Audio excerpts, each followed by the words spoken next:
हर पल आपके साथ। नमस्कार, हरपल न्यूज देख रहे हैं आप। मैं हूं आपके साथ नुपुर सक्सेना। स्वागत है आप सभी का पंजाब हरियाणा के खास बुलेटिन में। खबरों का रुख करेंगे, लेकिन इससे पहले नजर इस वक्त की हेडलाइंस पर। सीएम चन्नी का जालंधर दौरा, कबीर भवन की रखी आधारशिला, ड्रेनेज व्यवस्था की हुई शुरुआत। सीएम चन्नी की सुरक्षा में हुई बड़ी चूक, स्टेज के पास उड़ता दिखा ड्रोन, एक शख्स हिरासत में। कैप्टन अमरिंदर सिंह का दिल्ली दौरा, जेपी नड्डा और अमित शाह से की मुलाकात, पंजाब में सीट शेयरिंग को लेकर हुई चर्चा। पंजाब में बड़ा उलटफेर, इकबाल प्रीत सिंह को डीजीपी के पद से हटाया गया, सिद्धार्थ चट्टोपाध्याय को मिला जिम्मा। पंजाब में कोरोना के 333 केस एक्टिव, फिरोजपुर और होशियारपुर में बिगड़े हालात, लुधियाना में भी कोरोना से बड़ी चिंता। रुक करते हैं खबरों का। पंजाब के मुख्यमंत्री चरणजीत सिंह चन्नी शुक्रवार दोपहर जालंधर पहुंचे। जालंधर के बूटा मंडी में उन्होंने बाबा साहेब डॉक्टर BR अम्बेडकर सरकारी को एजुकेशन कॉलेज को लोगों को समर्पित किया।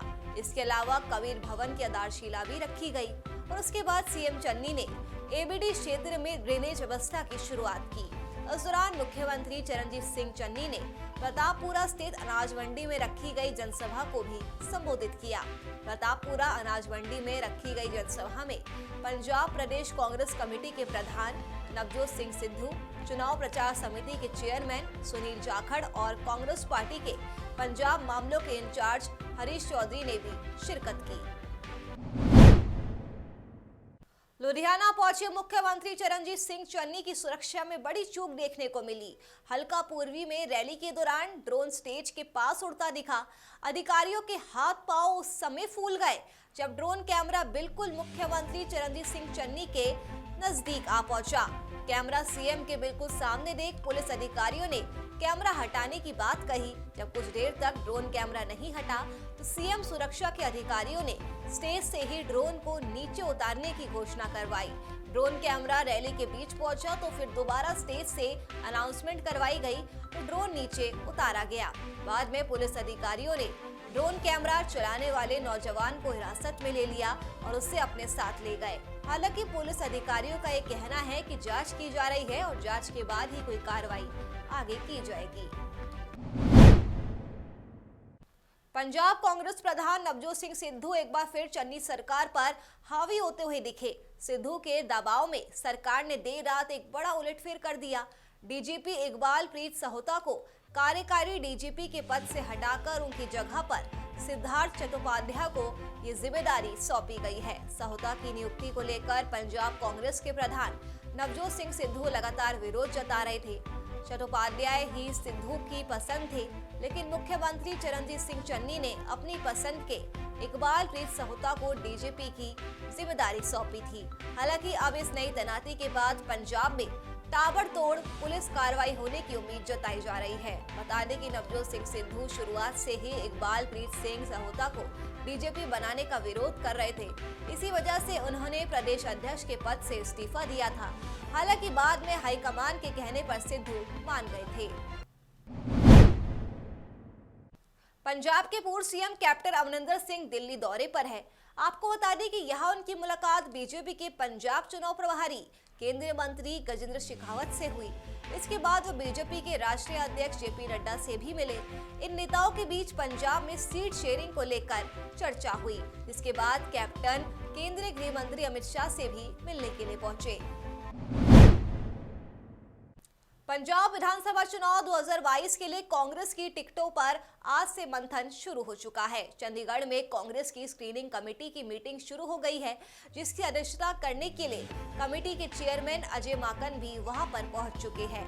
इस कमेटी की लगातार 3 दिनों तक मीटिंग चलने वाली है। पंजाब कांग्रेस ने चुनाव लड़ने के इच्छुक नेताओं के फॉर्म भरने की प्रक्रिया को भी शुरू कर दिया है। 20 दिसंबर तक कांग्रेस भवन में आवेदन जमा कराए जा सकते हैं। ये कमेटी हर विधानसभा क्षेत्र में उम्मीदवारों के नाम शॉर्टलिस्ट कर सेंट्रल स्क्रीनिंग कमेटी को भेजेगी, जहां से इस पर अंतिम मोहर लगेगी। बता दें कि पंजाब कांग्रेस में फिलहाल 3 गुटों का दबदबा चल रहा है। पहला ग्रुप नवजोत सिंह सिद्धू का है। सिद्धू कांग्रेस के पंजाब प्रधान हैं। टिकट बंटवारे में उनकी अहम भूमिका रहेगी। सीएम चन्नी का भी सीएम होने के नाते संगठन में दबदबा है। फिलहाल पंजाब में सिद्धू के साथ वही कांग्रेस के बड़े चेहरे हैं जिनके जरिए कांग्रेस ने 1/3 से ज्यादा एससी वोट पर दांव खेला है।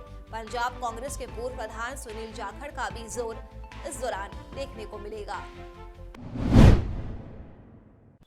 भारतीय किसान यूनियन के नेता गुरनाम सिंह चड्ढूनी शनिवार को चंडीगढ़ में प्रेस कॉन्फ्रेंस करेंगे।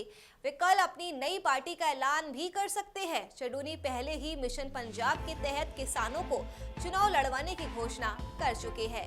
चड्ढूनी अपने मिशन पंजाब के तहत फतेहगढ़ साहिब में अपने दौरे के दौरान एक उम्मीदवार की घोषणा भी कर चुके हैं। हालांकि संयुक्त किसान मोर्चा उनके पंजाब में चुनाव लड़ने के फैसले से सहमत नहीं था, लेकिन चड्ढूनी अपने फैसले पर डटे रहे। पंजाब में चुनाव लड़ने की घोषणा के तहत गुरनाम सिंह चड्ढूनी ये भी कह चुके हैं कि ये मिशन पंजाब के तहत पंजाब में चुनाव नहीं लड़ेंगे बल्कि चुनाव लड़वाएंगे। हरियाणा से संबंध होने के सवाल पर वे कह चुके हैं कि वे पैराशूट नहीं होंगे।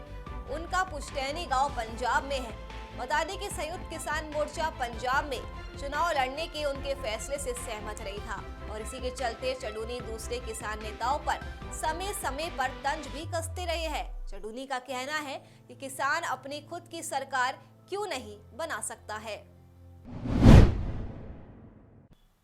अगले साल होने वाले पंजाब विधानसभा चुनावों की तैयारियों की समीक्षा के बाद मुख्य चुनाव आयुक्त सुशील चंद्रा ने कहा कि चुनाव आयोग ने सभी राजनीतिक दलों को आश्वासन दिया है कि छाया क्षेत्रों में आने वाले सीमावर्ती जिलों को छोड़कर सभी मतदान केंद्रों पर वेबकास्टिंग की व्यवस्था की जाएगी। इसके साथ ही मुख्य चुनाव आयुक्त ने कहा कि पंजाब चुनाव निष्पक्ष और शांतिपूर्ण तरीके से संपन्न होंगे। जो भी अधिकारी चुनाव में बाधा पहुंचाने का काम करेंगे उन पर सख्त से सख्त कार्रवाई की जाएगी। इसी के साथ उन्होंने ये भी कहा है कि कोविड सोशल डिस्टेंसिंग के नियमों को ध्यान में रखते हुए ही एक मतदान केंद्र पर निर्वाचकों की अधिकतम संख्या 1500 से घटाकर 1200 तक कर दी गई है।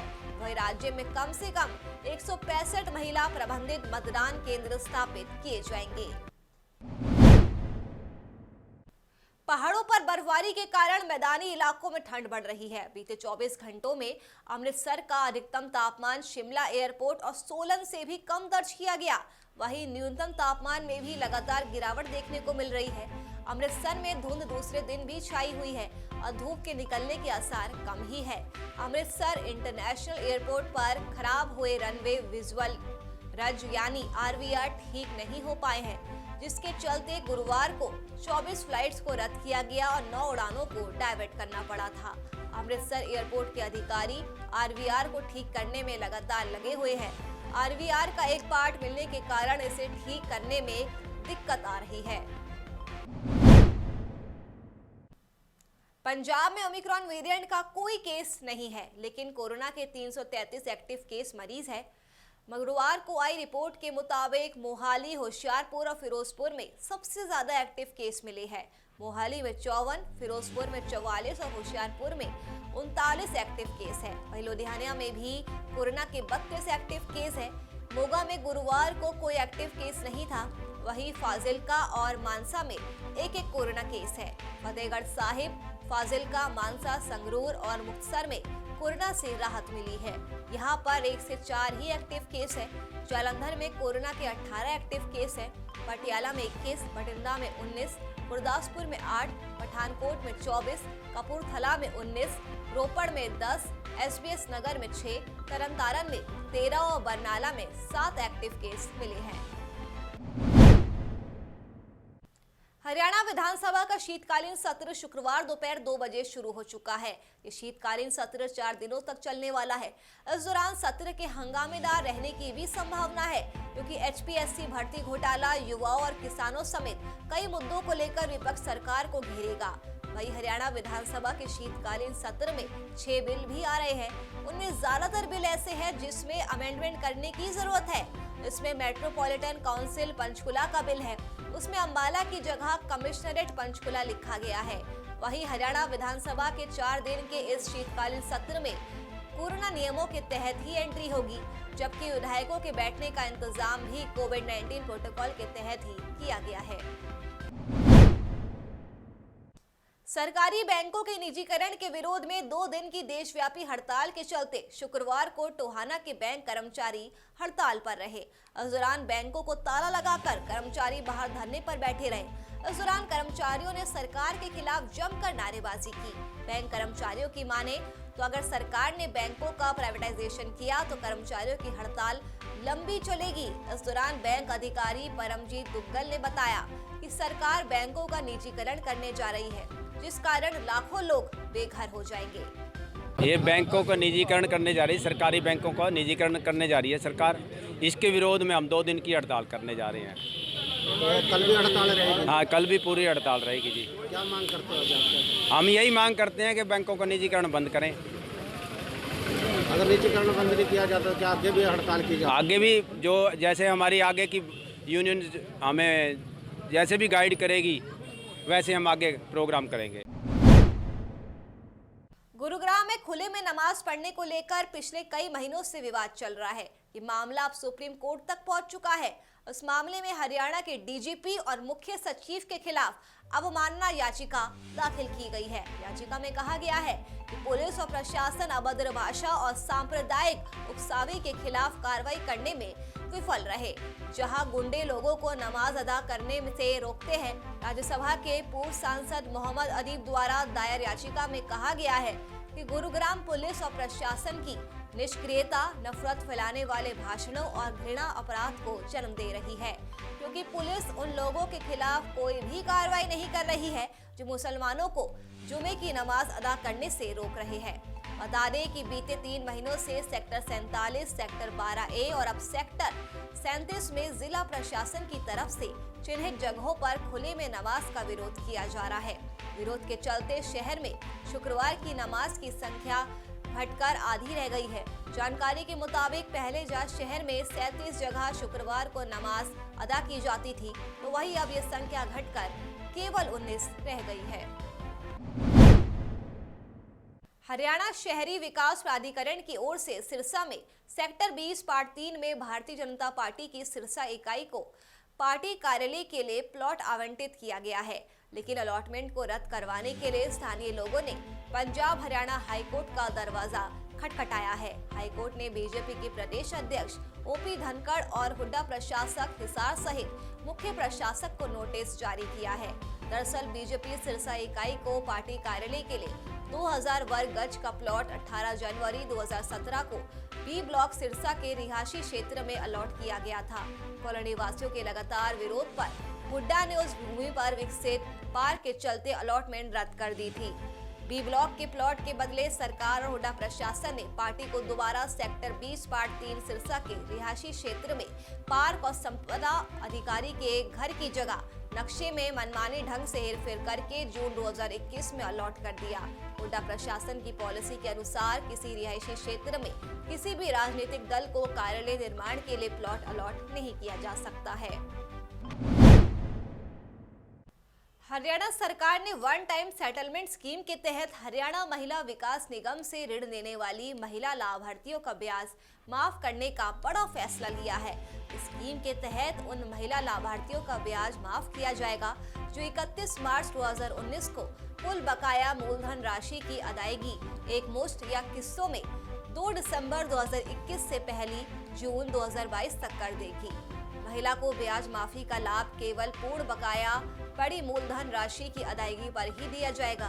उस बात की जानकारी खुद सीएमओ हरियाणा ने ट्वीट कर साझा की है। हरियाणा के पानीपत जिले में यूके से लौटी 19 वर्षीय युवती और उसके पिता कोरोना पॉजिटिव निकली है। स्वास्थ्य विभाग ने दोनों के सैंपल लेकर ओमिक्रॉन की जांच के लिए भेजे हैं। युवती का बाकी परिवार कोरोना नेगेटिव है। 19 वर्षीय युवती और उसके पिता को हॉस्पिटल में आइसोलेट किया गया है। दरअसल पानीपत में अब फिर दोबारा से कोरोना पॉजिटिव केस की संख्या लगातार बढ़ने लगी है। उधर स्वास्थ्य विभाग ने दोनों को ओमिक्रॉन के संदिग्ध मानते हुए दोनों के सैंपल ले लिए हैं और जांच के लिए लैब भी भेज दिए हैं। पानीपत में अब कोरोना पॉजिटिव एक्टिव केसों की संख्या 3 हो चुकी है। फिलहाल स्वास्थ्य विभाग पॉजिटिव मरीजों के संपर्क में आए लोगों की हिस्ट्री तलाश रहा है और उनके सैंपल ले रहा है। बता दें कि ओमिक्रॉन वेरिएंट सामने आने के बाद विदेशों से करीब 675 लोग पानीपत पहुंचे हैं। ये पहला पॉजिटिव केस है। हालांकि ओमिक्रॉन की पुष्टि अभी स्वास्थ्य विभाग ने नहीं की है। सैंपल की जांच के बाद ही नए वेरिएंट की पुष्टि हो सकेगी। हरियाणा सरकार ने स्कूलों के समय में बदलाव कर दिया है। सरकार ने सभी निजी और सरकारी स्कूलों के सभी कक्षाओं में पढ़ने वाले विद्यार्थियों के समय में बदलाव किया है। अब विद्यार्थियों के लिए सुबह 10 बजे से दोपहर 2 बजे तक का समय तय किया गया है। वहीं अध्यापकों को सुबह 9:30 से दोपहर 2:30 बजे तक मौजूद रहना होगा। यह आदेश 20 दिसंबर से अगले आदेश तक लागू रहेगा। ऐसे सभी विद्यार्थी जो स्कूल में आकर ऑफलाइन कक्षा में शामिल नहीं होना चाहते हैं, उनके अभिभावक अपने इस फैसले के बारे में स्कूल को लिखित रूप में सूचित करेंगे। उत्तर भारत के मैदानी इलाकों में तापमान सामान्य से नीचे दर्ज किया गया है। विशेष रूप से पंजाब और हरियाणा के स्थानों में रिकॉर्ड न्यूनतम तापमान दर्ज किया गया है। करनाल में 3.8 डिग्री, हिसार में भी 3.8 डिग्री, अंबाला में 4.5 डिग्री सेल्सियस दर्ज किया गया, जबकि पंजाब के पटियाला में न्यूनतम तापमान 3.8 डिग्री सेल्सियस और लुधियाना में 5 डिग्री रहा।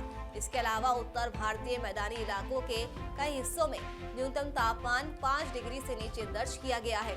उत्तर भारत के कई हिस्सों में शीतलहर की स्थिति बनी हुई है और अगले कुछ दिनों तक तापमान समान रहेगा और उत्तर भारत में कई जगहों पर कम न्यूनतम तापमान दर्ज किया जाएगा। चलिए फिलहाल के लिए इस बुलेटिन में मेरे साथ बस इतना ही। देश और दुनिया की तमाम खबरों के लिए आप देखते रहिए हर पल न्यूज। नमस्कार।